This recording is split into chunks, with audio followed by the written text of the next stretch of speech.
Hola, ¿qué tal? Ya al final de este mes de noviembre dedicado a la familia, de los hijos de Dios, a la familia humana, donde hemos reflexionado sobre el sentido de la vida, sobre el reinado de Jesús en ella, hoy todo luce diferente. Comenzamos un tiempo de gracia del Señor, este tiempo de adviento, de preparación inmediata a las hermosas fiestas de la Navidad. Hoy encontramos una hermosa lectura del profeta Isaías en el capítulo 2, del 1 al 5, donde nos muestra una época mesiánica, que de las espadas forjarán alados, de las lanzas podaderas. Ya no alzará la espada pueblo contra pueblo, ya no se adiestrarán para la guerra. En este primer domingo de Adviento todo impresiona. No obstante, esta lectura del profeta Isaías es uno de los oráculos más característicos del gran maestro del siglo octavo antes de Cristo, Isaías, que era un hombre de Jerusalén, de familia acomodada, sacerdote quizás, de cultura refinada. Su pasión por Jerusalén es en el fondo una pasión por Dios.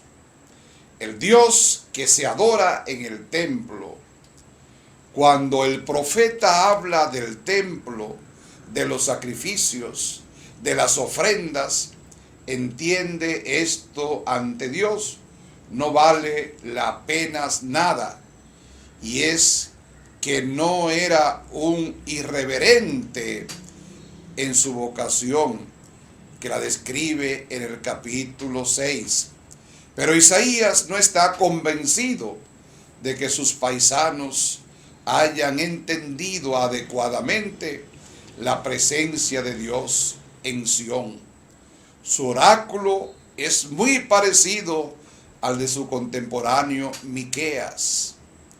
Para el profeta, Jerusalén debe ser la ciudad de la paz, de la justicia. De esa forma, si acontece una presencia viva de Dios en Sión y en cualquier parte del mundo. De sus resortes culturales hará una profecía crítica contra Jerusalén y contra los dirigentes políticos y los responsables religiosos. Y por eso nos habla, sueña más bien de una Jerusalén que debe ser sabia, la que se atreva a hacer de las espadas arados y de las lanzas podaderas, a cambiar de estructura, de mentalidad, de manera de proceder. Esa opción por la paz y no por la guerra es para el profeta una opción divina, no hay duda. Probablemente este era un cántico que circulaba en ambientes de las escuelas de Isaías o en algún círculo profético desconocido para nosotros, y que ha venido a ser santo y seña de este hombre que representa la edad de oro del profetismo. Jerusalén no será la ciudad de Dios y de su presencia sin justicia y paz. Sin este cambio, los bienes más anhelados de la humanidad, y este sigue siendo el reto de la Jerusalén actual. Esta lectura de Isaías es una portada extraordinaria, la más adecuada sin duda para comenzar este Adviento, porque en el mundo de hoy, nacionalismos fundamentalistas, religiosos, xenofobias y rencores andan y reverdecen en los corazones de muchos hombres y mujeres. Y eso que estamos en el tercer milenio. No es posible que dejemos de sentir y de anhelar que necesitamos rehacer esta historia de aquí como algo nuevo y profético. Es eso lo que cambiará el mundo, ya no lleno de espadas y lanza, de cañones y tecnología maldita, a punto para aniquilar a los pueblos y a la misma humanidad. Debe haber una revolución interior, debe haber un cambio en todos aquellos hombres y mujeres, sobre todo en lo que gestionan y gobiernan al mundo, para entender que el verdadero cambio de la persona es desde el corazón, que no hay que cambiar la estructura primero y el corazón después, sino todo lo contrario, para que haya verdadera paz, para que haya verdadera fraternidad, hace falta cambiar el corazón. Y una vez que se ha cambiado desde dentro, las acciones van a ser distintas. Y escuchamos hoy una lectura de la carta a los Romanos en el capítulo 13, versos del 11 al 14. Llenarse del Evangelio, llenarse de Cristo. Dentro de la sección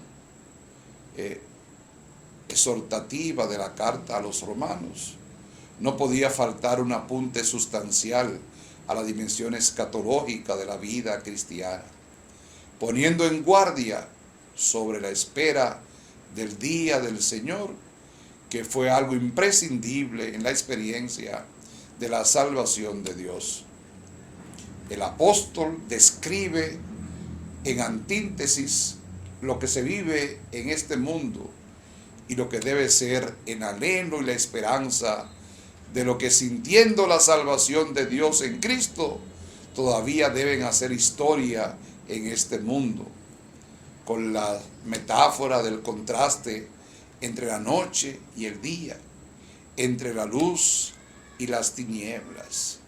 Se expresan esas radicalidades escatológicas. ¿Qué hay que hacer? El apóstol lo expresa con una imagen sin precedente: revestirse del Señor Jesús. No es algo insustancial o externo, como pudiera parecer. Más bien es colmar nuestra interioridad de la vida del Señor Jesús. Y así se debe vivir en la historia. Revestirse del Señor. Portarse como. Este texto es una llamada de Pablo a salir de la vida sin sentido que vivimos tantas veces. Diríamos que las armas de la luz, en este caso, son la justicia y la paz. Y revestirse del Señor Jesús es vivir en el proyecto del Evangelio. ¿A cuánto nos hace falta iluminar sendas áreas de nuestra existencia, de nuestra vida interior? ¿A cuánto nos hace falta revestirnos interiormente de Cristo? Y la carta más importante de Pablo, por muchos motivos, nos ofrece los elementos éticos de la vida cristiana.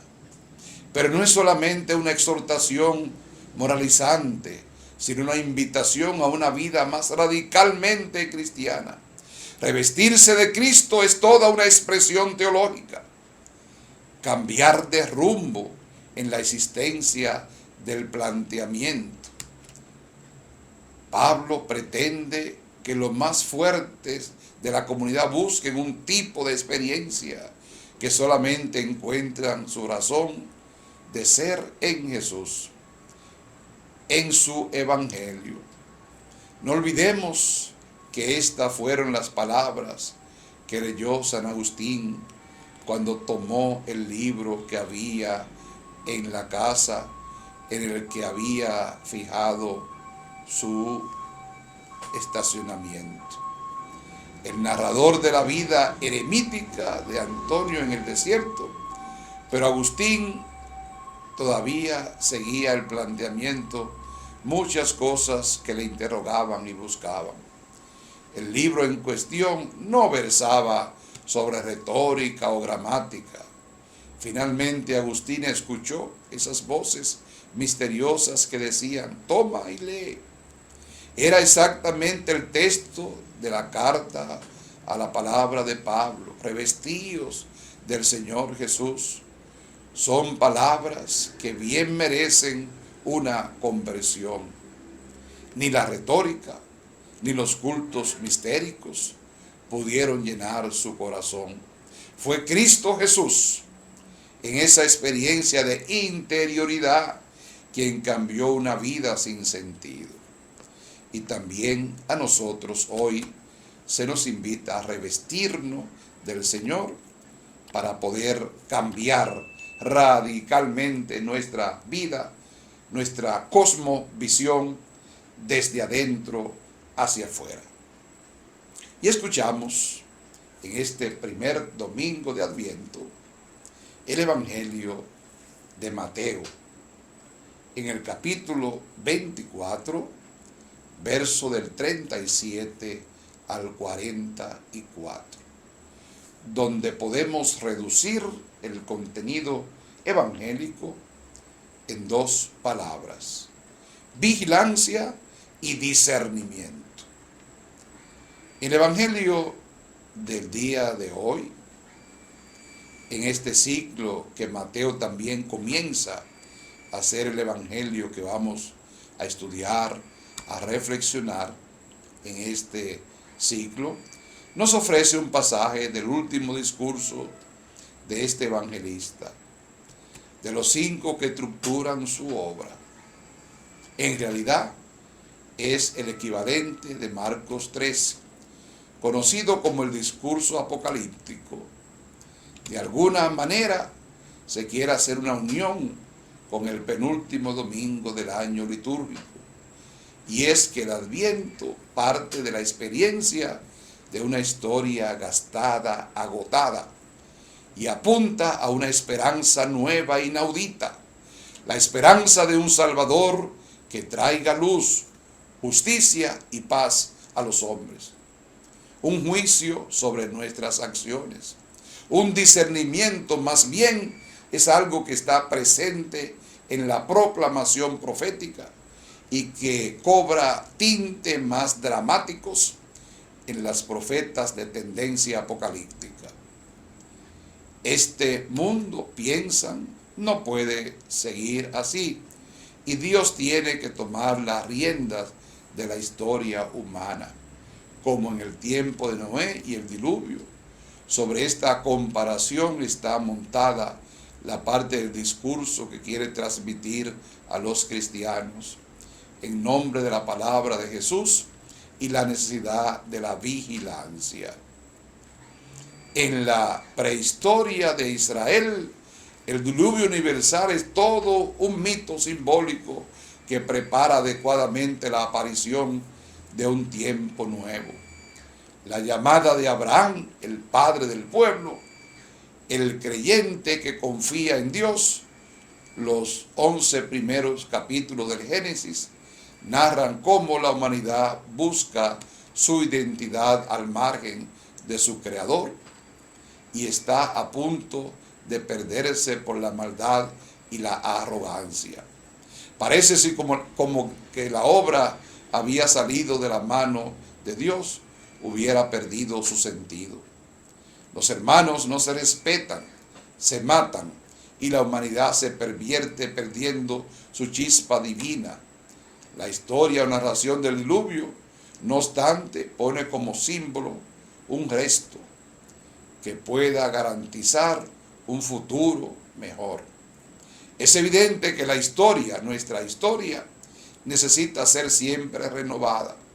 Eso es lo que buscan los hombres de todas las religiones y tendencias. Y eso es lo que se propone también con este tipo de discurso, producto de una mentalidad apocalíptica, que no es más característico de Jesús, sino más bien de una comunidad como la de Mateo, en la que permanecen muchas concepciones del judaísmo. La llamada pues a convertirse, la llamada es recomenzar, porque siempre es posible recomenzar para el ser humano. Los animales, sus otros seres vivientes, no pueden nunca recomenzar. Les es imposible, pero el ser humano sí. Esa es nuestra grandeza y nuestro reto. Es algo que Dios ha puesto en las entrañas mismas del ser humano y que sacó de la nada o de la tierra, si queremos usar el símbolo bíblico del Génesis 2. Así sucedió en tiempo de Noé, después del diluvio. Así sucedió también en tiempo de Abraham, tras la torre de Babel. Esto será todo lo mítico que queramos, pero es muy elocuente para desentrañar el sentido de estas palabras escatológicas del discurso que inaugura el Adviento de este año. Estad preparados. En el lenguaje apocalíptico puede sonar a algo poco agradable, pero desde la lectura profética de la acción y la palabra de Jesús, es una llamada exhortativa a vivir en concordia, en paz, en justicia y en alegría. Es verdad que estas palabras no están presentes textualmente en este discurso de Mateo, pero sí en el espíritu del Adviento. No se puede cambiar, tiene que sonar como están escritas, pero debemos interiorizarlas con el talante que podemos comenzar una etapa nueva, un momento nuevo, una actitud nueva por la llegada del Hijo del Hombre.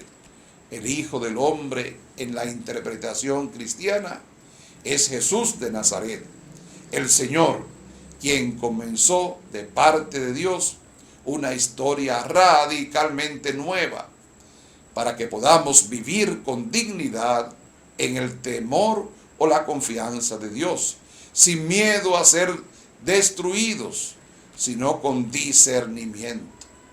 Discernimiento de lo que no tiene sentido y de lo que hay que arrancar, si fuera posible, de raíz.